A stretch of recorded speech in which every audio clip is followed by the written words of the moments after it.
बहुत समय पहले की बात है। एक घने जंगल के पास एक बड़ा नदी बहती थी। उस नदी में एक मगरमच्छ रहता था और उस नदी के किनारे एक बड़ा जामुन का पेड़ था।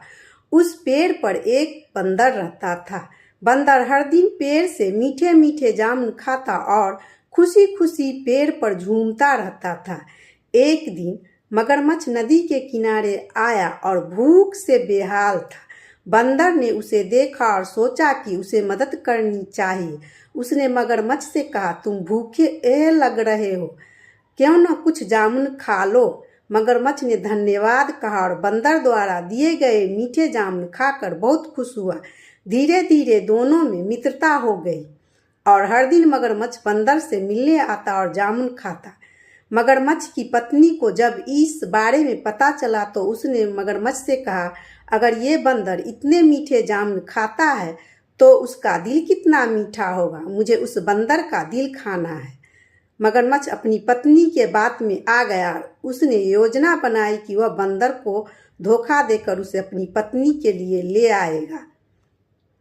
अगले दिन मगरमच्छ ने बंदर के पास गया और बोला, मित्र, मेरी पत्नी ने तुम्हें खाने पर बुलाया है, क्यों न तुम मेरे साथ चलो। बंदर ने सोचा कि यह एक अच्छा मौका है। वह मगरमच्छ की पीठ पर बैठकर नदी के पार चलने लगा।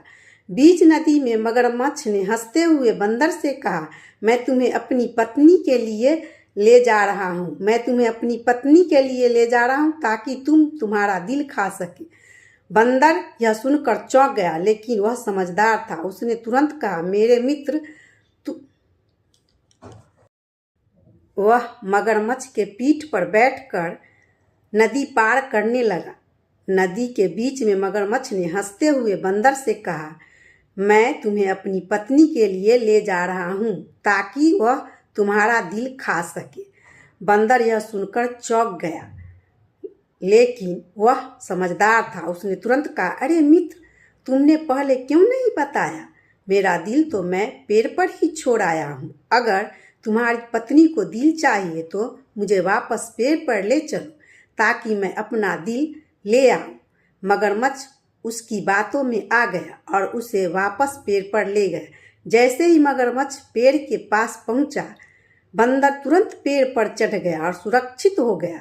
बंदर ने मगरमच्छ से कहा, तुम मेरी मित्रता का गलत फायदा उठाने के लिए कोशिश की।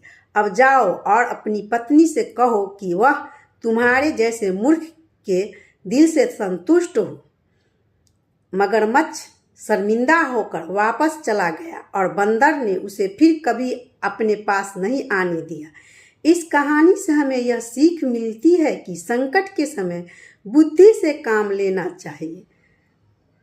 धन्यवाद। अब मैं मिलूंगी अगली वीडियो में।